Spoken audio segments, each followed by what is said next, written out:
Okay, I have a really nice round smartwatch to review here, the Fantime K8. Now before I go into it, I'm just going to tell you what I'm about to do and a little bit of information about the camera angles. Right, I'm going to show you what comes in the box, what's included. I won't show you every side of the box or that like some people do, but I'll tell you what's in it and how high quality the packaging is. Then I'll show you the watch, but before I actually show you the interface and the apps that are on it, I will tell you a little bit about the specs, give you a bit of detail about it and how it's made, the type of casing it has, etc. Then I'll show you it turned on, show you the interface and what apps it has, tell you my opinion on them, how well they work, etc. I'm working, unfortunately, still with a broken tripod, so the camera angles may not be perfect. It's very hard to get really good camera angles and focus at the moment because I'm working with a broken photography tripod. I do have a video tripod on the way, but it's going to be a while, unfortunately. So you have to excuse the bad camera angles. But anyway, let's begin. It's a Fantime K8. They also do other ones like a SWI9 and one that looks like an Apple Watch called the SW08. This is a K9. It's a round style watch. On the front of the box, you just have a little picture of an analog clock face and it says Fantime K8, and that's pretty much all it's on the sides of the box. The box is quite a nice quality, and I'll show you opened in a minute and tell you what's included. It uses Bluetooth.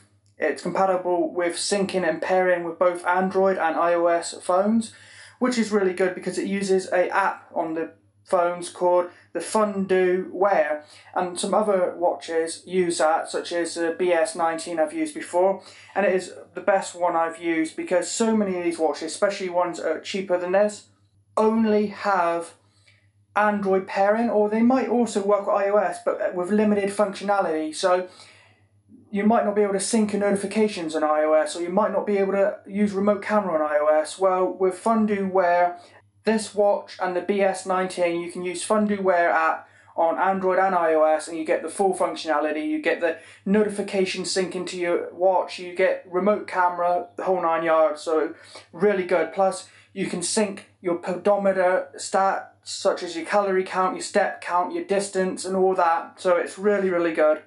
So it works very well with both Android and iOS, unlike many other watches. It has a G sensor like the other one I reviewed, the BS19. A lot don't at this price range or less, but this has a G sensor, and what that is, you can turn it off if you don't like it, but if you turn it on, if you lower your wrist, the watch will be off, the screen will be off to save battery. Then you lift your wrist up and the screen will turn on. Then you lower your wrist and it will go back off itself. So cheaper watches, or even some other watches at this price range, if you raise your wrist, it won't come on. You have to hit the button manually. And that might sound like a lazy thing to say, but let's face it, people are used to traditional watches where you just raise your wrist and look at the screen. There's no button presses, no fiddling, nothing. So it feels much, much more natural just to raise your wrist and look at it instead of having to press a button. Even if it's just one quick button press, it sounds lazy, but the fact of the matter is, it is much, much more natural just to raise your wrist and look at the screen. So I love watches like this, which has a G sensor. And I'd like to say that this G sensor, in my opinion, works a little bit better than the BS19. The BS19, its screen would flicker on with the slightest movement. I could have my wrist pretty still on a keyboard and just be typing, and just a little movement of my fingers, just my fingers wiggling a little bit, would make the screen go on, which is a bit annoying because it just goes on too much. But this one here, I could be typing on a keyboard and it won't go off. It won't turn on, which is really, really good because you don't want it flicking on with slightest movement of your fingers. Is it perfect? No, it's not perfect. Sometimes I might just move my arm a little bit and it might come on still.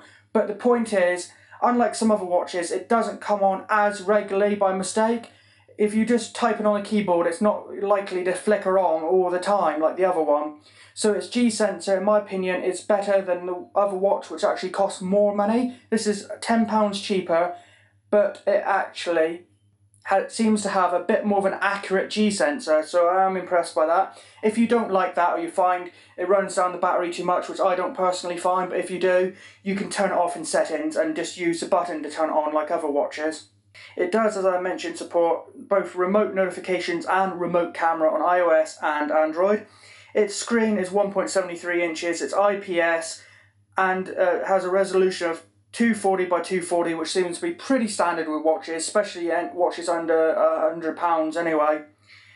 It comes with 5 clock faces. Some watches only have 3. This has 5 clock faces, and you can actually get a few more from the Fundu Wear program. So if you're using the Fundu Wear app and you have this watch paired with your Android or iOS phone, you can actually go and install a few more new clock faces, which I'll show you in a minute, and also the Yahoo Weather app, although I haven't really had that work very well, that app. I don't know if it's really made to work with this watch, because various other brands do use that program. But anyway, the point is, it at least has some more clock faces you can send to it, which is really neat. It uses 360L pure steel shell, so the silver, the metal, the aluminium shell there is actually pure steel, 360L pure steel, and it's high hardness and wear resistant and corrosion resistant, so it's a really high quality, nice shell, and it says on the Amazon page that it uses a traditional waterproofing process. So yeah, it's, as far as I can tell, it's not certified for things like IP68 or IP67. So I don't know what level of waterproofness this actually has, but it does at least have what they call a traditional watch waterproofing process. So I'm sure it's going to be fine to go outside and get at least a little bit of rain on it, so you don't have to worry about basic things like that anyway. Its strap is actually allergy-free strap, sweat-proof, and it's made of cow leather, a nice cow leather, allergy-free and sweat-proof strap, and I'll show you that in a minute close up as well. Okay, in the box here, we would have the watch, but I've taken it out. It actually comes with this, and little pink cleaning cloth, as you get with, say, a pair of glasses, eyeglasses or spectacles, whatever you want to call them. It's a nice touch, because lots of watches don't come with one of these, and with smartwatches you're getting sort of your greasy fingerprints on them, so it needs cleaned more often than you would with a regular watch. So that's a really, really handy, nice addition. I'm glad that's included.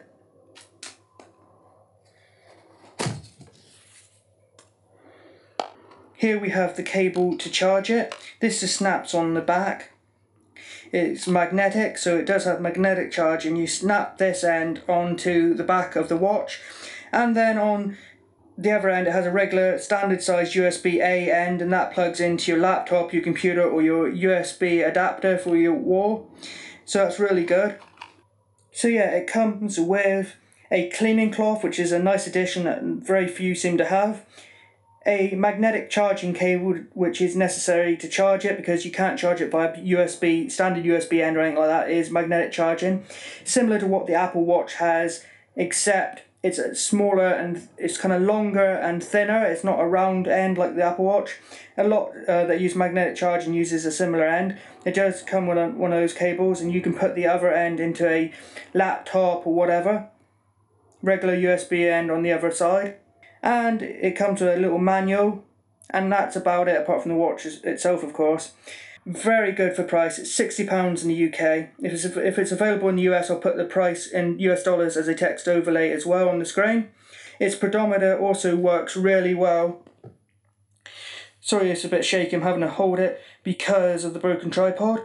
Its pedometer, as long as you put in your height and weight anyway, seems very, very accurate, because I went for a 2-mile walk today. I went for a walk, it was about 2.2 miles, and I worked out what the average steps people take are, and how many steps there should be in about a mile for the average person, and how much the watch said I'd done kind of worked out about right. So I think it was something like, altogether I should have done about 3 or 3,500 steps for 2 miles, and it was over 2 miles, so it worked out about what the watch said I had done. So it actually does seem to be fairly accurate. It's very accurate, in fact.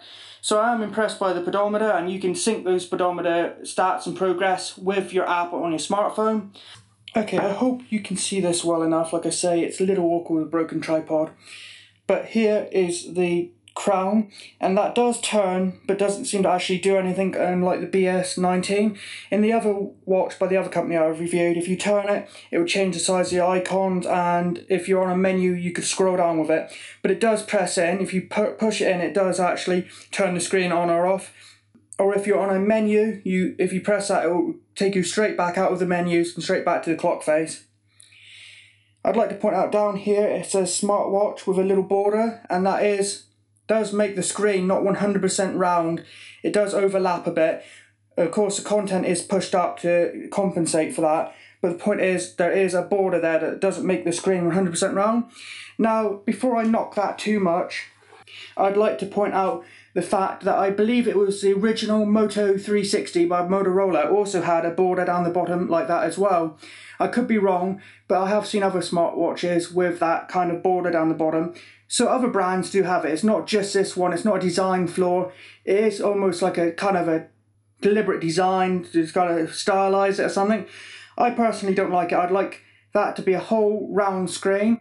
But other watches do have it, even more expensive watches, some do, so it's not a huge knock. Just bear that in mind. You press that and it comes on unless you have the G sensor turned on. Here's one of the clock faces. This is my favourite one. You can hold in the screen. And then when you press down on the clock face and hold down, you can scroll to look at some others. We have this one here. Very minimalistic, but I'm not really keen on it. Then you have this one here. This one I believe is one I installed using the Fondue app on smartphone. This is another one. I'm not sure how well it shows up on camera, but that is one I added via Fondue Wear, and it is actually animated. This one, I think, is also another one that was added via the app.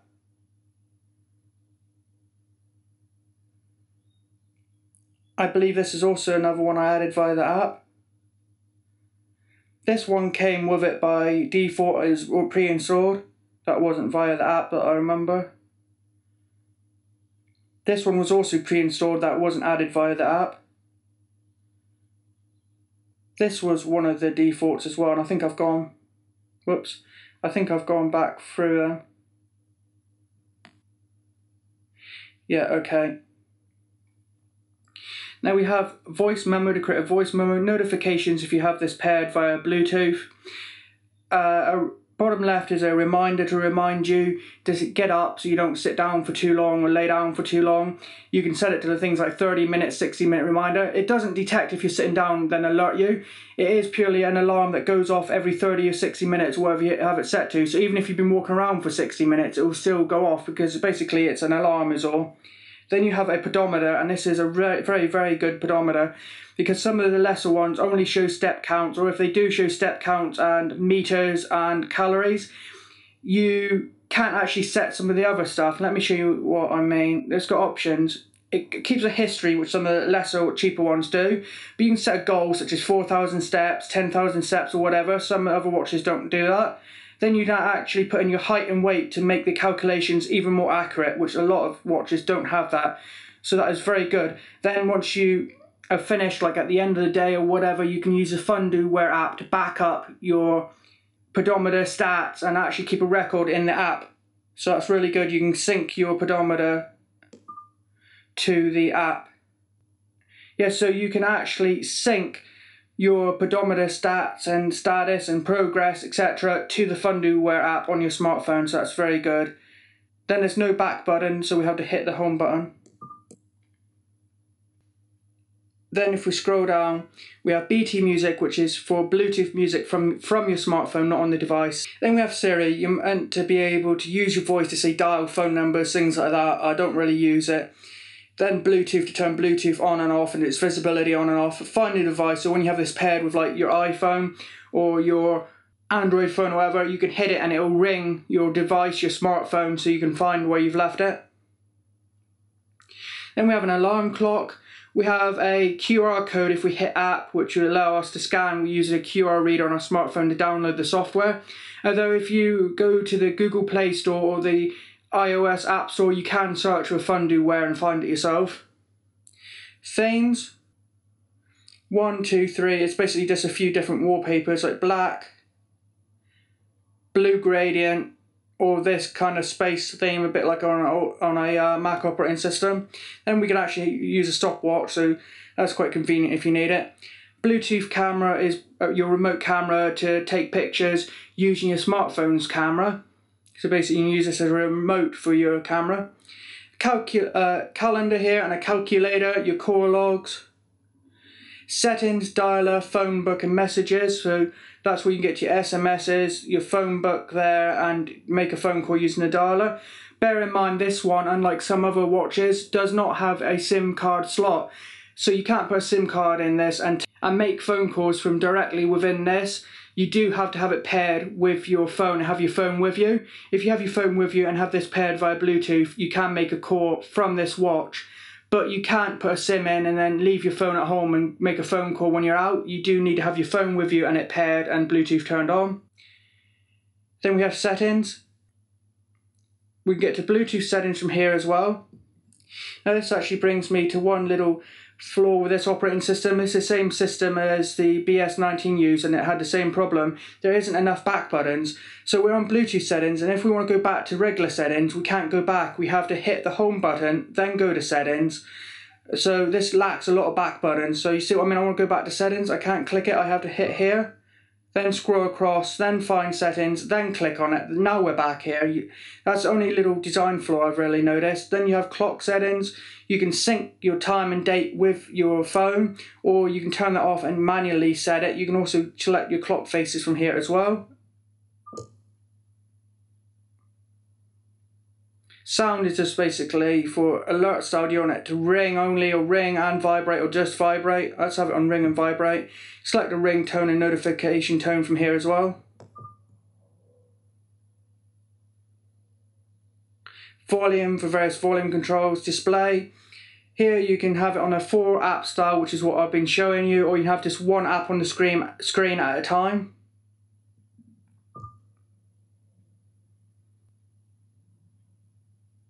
Then here you can adjust your brightness and how often you want the screen to time out before it goes back off to save battery.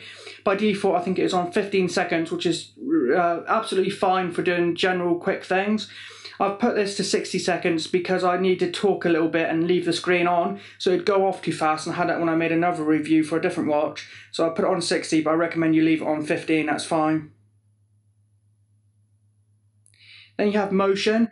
This is where you can say flip to make incoming calls, flip to mute an alarm, or wake up gesture. Wake up gesture is your G sensor. That is so you can lift your wrist up and have the screen turn on, then lower your wrist to turn the screen back off, like kind of like a regular watch. So you can use it like a regular watch, but with the screen turning off by itself and on, so you save battery. That's so useful. It's very much more natural way of using this watch. And by default it is turned off, so you need to go to settings, motion, and turn wake up gesture on for that. And if you don't like it, you can turn that off as well.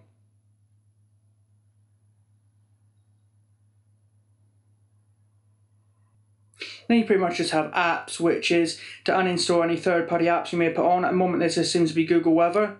Then you can get to the about box, which basically tells you what model it is, which is the K8 in this case, and then it has some MAC address, Bluetooth address, things like that, details there as well. Then we can go back.